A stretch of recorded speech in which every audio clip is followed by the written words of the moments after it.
This is the Momentum Podcast.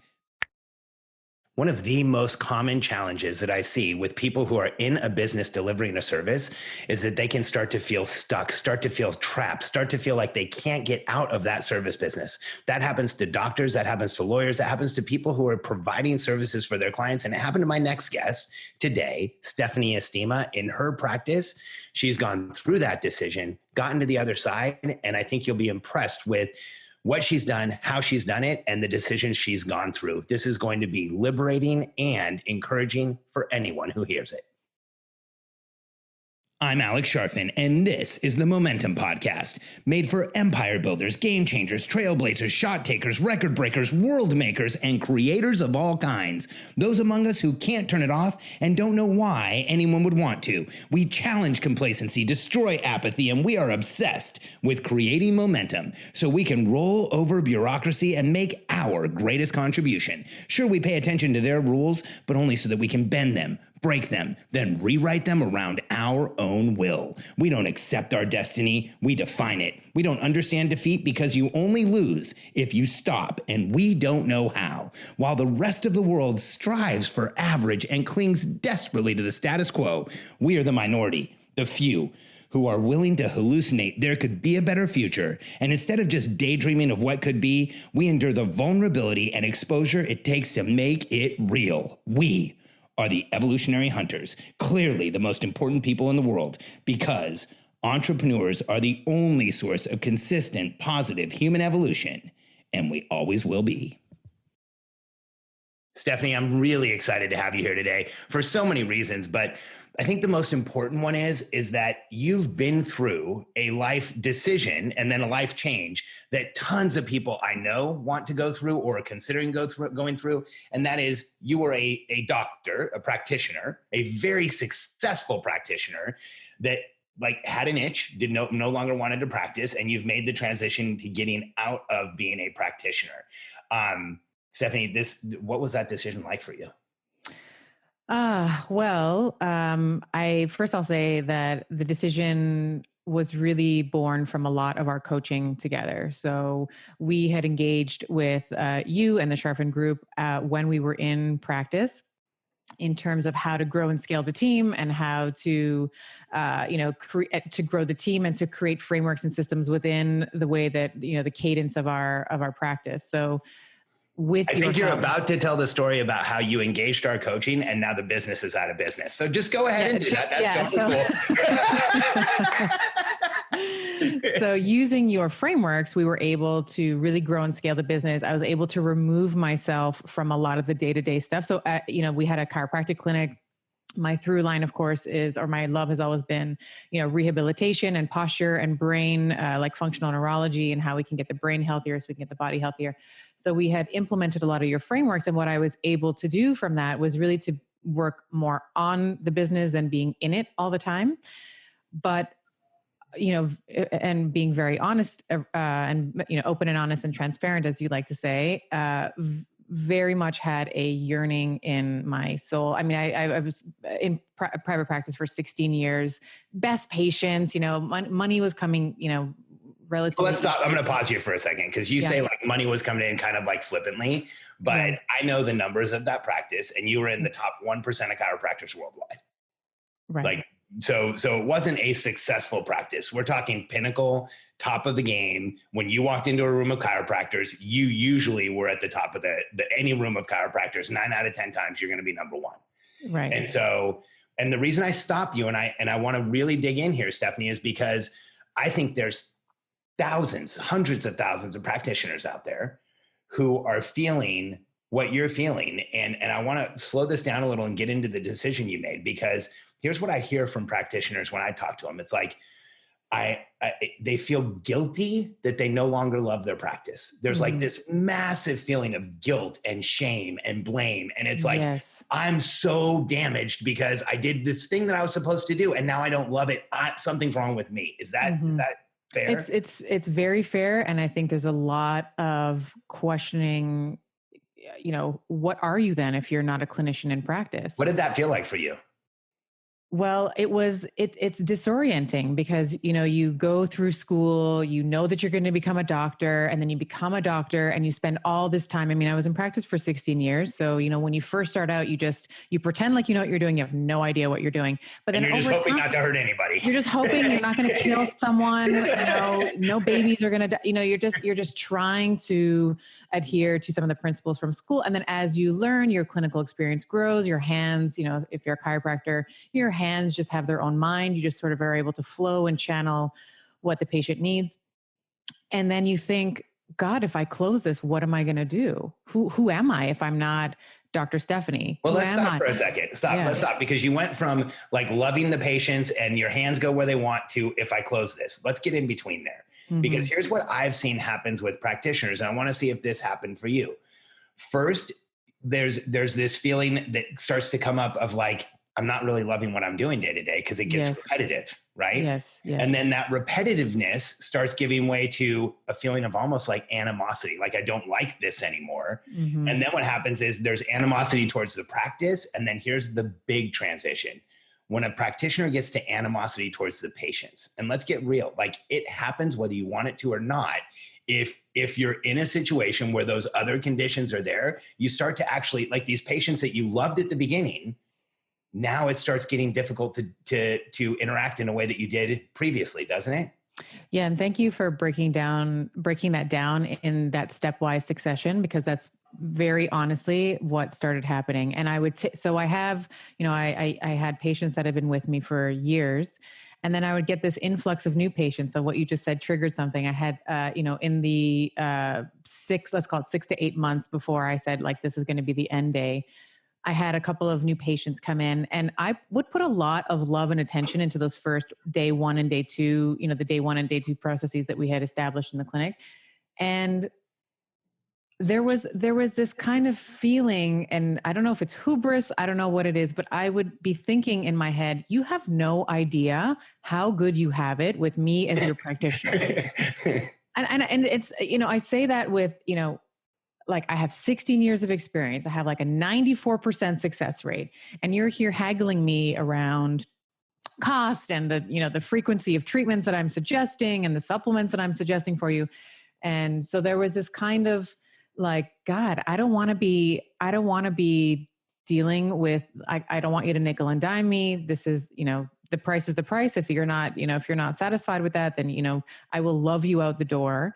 But there was, I'm going to say like, thank you so much, but here's your file. Any questions that you ever may have about your file specifically, always here for you, but like, thanks, but no thanks. And, yeah, so that was something that I noticed myself really agitated. Do you think it came from that repetitiveness? I think part of it is from the repetitiveness, because you've been in practice for a certain amount of time. There's sort of 4 to 5 silos that most people are going to fall under. And even though I would do a relatively thorough workup in terms of, we would look at labs, we would look at hormone levels, we would look at x-rays, we would look at physical, like functional tests. I knew on the first day that I could, whether or not I could help this person and whether or not they wanted to be helped. So it did sort of feel like a dance that I had checked out of. And I had this, and I still have it, very much a desire to help more people than that are just connected to me through geography. So having a brick and mortar practice, you're only going to be able to reach a certain amount of people who are. And granted, I had people coming in from London. I had people coming in from sort of like the peripheral. I live in Toronto. So London is about, an hour and a half maybe away. So I had people coming in from different vicinities, but still that's not the type of impact that I really wanted to have. And that gnawing, that consistent, like you're not helping as many people, the impact that you want to make, it's not enough, really became it became too painful to continue to ignore. It's interesting, Stephanie. I've talked to, I don't know, hundreds, maybe thousands of doctors in my career. It's probably closer to the thousands. Yeah, and you're very well known in the chiropractic community as well. Yeah. And here's what I found is when a chiropractor or when a practitioner in general is bored, they usually stay in the position. It's like, yeah, I'm bored, but I can make it work and I'm getting over it and all. And when they're frustrated with it, they usually stay in the position. It's like, I've done this forever, but when they want more, it's like, you can't. When you want more, when there's like this yearning to do more, to make a bigger impact, it becomes the only thing you think about. 100%. Yeah. And 100%. what you just said, I just want to kind of reveal a little bit more about this for practitioners that are listening, but not just practitioners. Like if you're an accountant running an accounting shop, if you're a lawyer running a law firm, you get to this place where the thing that you do starts to be the thing that you don't want to do anymore. And I heard it in something that you said. Here's what I've like seen and felt from doctors and practitioners who talk about this, is that when you meet with you get to a point where when you meet with a patient, if they're going, what they're going to do, what you're going to do. The whole thing's so predictable. Like the magic's gone, the excitement's gone.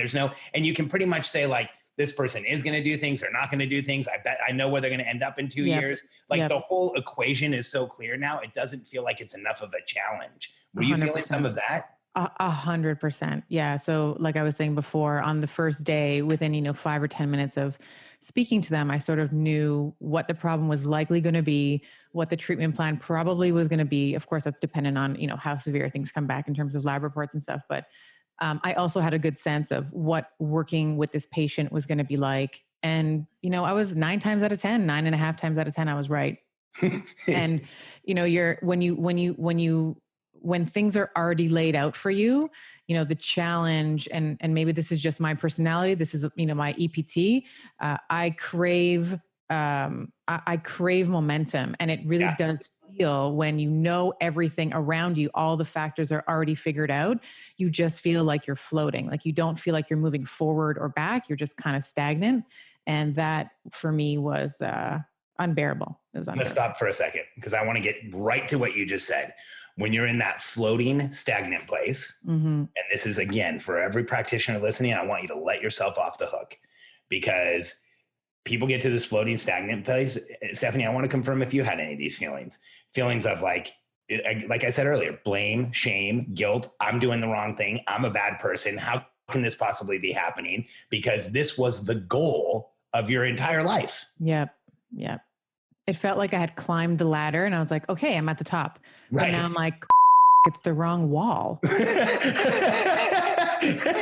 went the wrong direction. Yeah. And you feel guilty about that, because then, and I've had moments of self-doubt even after closing the clinic where I'm like, who am I if I'm not a clinician? And how could I feel this? I chose the wrong profession.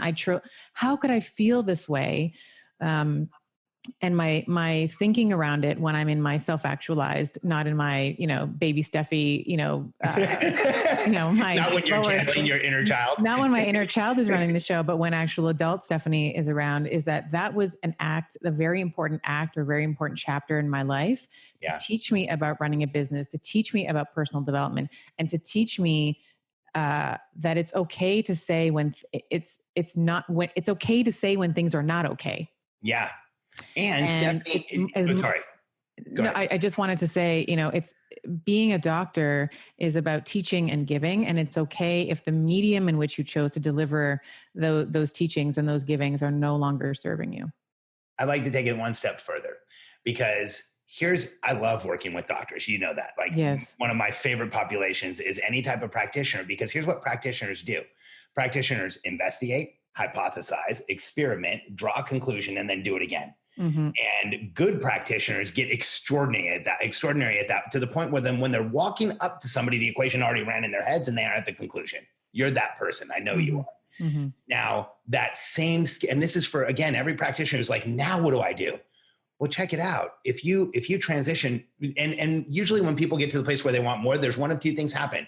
We either have them transition in the practice to becoming a leader, hiring people, not doing the thing anymore, and like growing it as a CEO. We have a ton of clients that are doing that right now.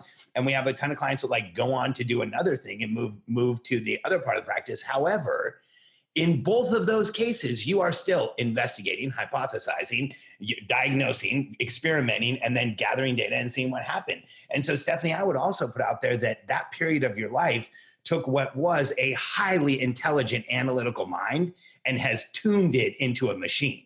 Mm-hmm. Is that fair? Yes. And like giving you mental capacity that the average person walking around on the street doesn't even have an awareness of. Well, thank you for saying that. And I agree with you. And I want to acknowledge that, because I think for so many practitioners, they're like, if I don't do this anymore, it's all over. And I just want anyone listening who's in that thought process to know, not only is it not all over, everything you've done until now has prepared you for what you're going to do next. And I think, if we just think about this in terms of energy, right? Like energy cannot be created or destroyed. So the energy that you've put into creating and to developing, this persona of a doctor can also be, you can also contract and expand that into a different form. So your energy you can move the energy from being a chiropractor, medical doctor, lawyer, whatever. And that you can change that. It can morph into something else. Yeah, absolutely. So I want to two last things I want to cover before we're out of time. One is, you said earlier when I wrote out the end day, and I just want to get your thoughts on what that end day felt like. Yeah. And then last, I just want to get an update on what you're doing now. So take us to the moment, because I think it might have been on a call with us. I'm not sure, but I think I was there. It was, right? I was there the second that you made the decision. And so I remember feeling this contrast of relief in that moment. I was like, oh my gosh, Stephanie's eyes just shifted. Like your face literally shifted. Like the way you were carrying your face. I remember you said like something declarative, like, okay, well, I guess this is the decision. You looked down, you looked back up, and I'm like, oh my gosh, what just happened? There was a complete shift in energy, but also in like physical appearance. Do you remember that moment? Yeah, we were on one of our quarterly strategic direction calls, and I think we were talking about what we wanted next for the next quarter and what we were going to be doing for the next, the next iteration of the clinic. And one of the things that you said to me, I said, one of the things I've always wanted to do is a podcast. One of the things I've always wanted to do is like nerd out, learn about, all, the pieces of material that I'm currently missing in the practice, and then bring that to the world. And I think I just got on some random tangent about how females are not little men, women are not little men, and we're not research. And you're like, hold up, stop right there. The way that you've done today in this podcast, like stop, pay attention to what you just said. This is something you just kind of randomly went on this tangent. You need to start this podcast. You need to start this podcast tomorrow. And whether that, gets into your waterfall items or what have you, like that has to happen. And I think we were also in that same conversation talking about how the clinic, what the future of the clinic was going to look like. And I was already feeling like I had given everything to it, and it just wasn't giving anything back to me anymore. And it was interesting because when you were saying, yeah, like you need to do this, I felt like someone other than myself had given me permission to dream and to think about, hey, you can actually do other things that you like. You don't actually have to run the clinic forever. This is a possibility for you. You're not bound for life. And I was like, there's not a lock on the outside. There's not a parole officer that's like, hey, you're not going to the clinic today. So it was a profound sense of relief. It was relief. Yeah, that I wasn't bound to this decision. And I think that there's a fallacy when we make, there's a decision that isn't working anymore. We tend to want to throw money and time and energy and focus at it. But sometimes you just got to cut, right? Sometimes you got to cut and run. So what I did is we closed the clinic this year, April 24th, 2019, and took a couple weeks, maybe like a month or so off. And what I'm doing now is I have started my podcast. I'm loving my podcast. It's called Better with Dr. Stephanie. If anybody, I'll just shamelessly plug. You got to go check it out. Yeah, I got to go check it out. It's Stephanie's, like, I hesitate to call Stephanie the female Dave Asprey because I don't know. I think some of her stuff's so much better than Dave's, but you should go check it out. And Better with Stephanie Estima is amazing. And if you are a hardcore, like you want real information and you want the questions nobody else asks, you got to check out Stephanie's podcast. Thank you. Yeah, it's my baby. I love it. And then the other thing that I'm working on right now is writing a book, which has also been something that I have dreamt about and I was dreaming about for a long time. So we're going to go through all things fasting, nutrition, nutrigenomics, genetics, training, intimacy, all the stuff that I geek out on. I can't wait. And so you've transitioned from full-time practice to now you're running, kind of you and Gio are running Archangel together. You're the personal side. He's the professional side. Yes. To the practitioners that are out there saying, should I do this? They're thinking about it. They've had the same thoughts you had for years. What advice would you give them? First, you need a coach like Alex who will give you permission to think about other options. But I also think it's really important to listen. Your body knows, like your body is smarter than your brain sometimes. And if you can just attune to the messages that your body is telling you and have the courage to follow it. Of course, I'm not telling you to just drop it tomorrow, but there's certainly systems and things that you need to consider and people that you want to consider if you're closing a business. But definitely the cadence, the sharpened cadence was instrumental for us in terms of how we grew things, but also how we contracted them. And so coach is important. And then also having the courage to listen to your body and following through on it. Awesome. Stephanie, thanks so much for being here today. You are so welcome. Thank you for having me. Yeah, this was fun. And we'll definitely do it again. I want to come back in a few months and get a follow-up. Sure. And if you're a practitioner or someone who's in a business and you are involved in delivery and you feel stuck and you either want to get out of delivery and move into leadership, or you think you want to transition to something else, something new, reach out to us. Go to predictablebusinesssystems.com, answer a few questions for my team, and you can set up a call with one of us to understand the programs and the systems we have where we can help you, like we helped Stephanie. Predictablebusinesssystems.com. And take a minute and go check out Better with Stephanie Estima. It is an incredible podcast. Stephanie has a view and a lens through which she asks questions that is highly unique. I know you're going to love it. Check out Better. And Stephanie, we'll have you back again soon. Looking forward to it. Thank you.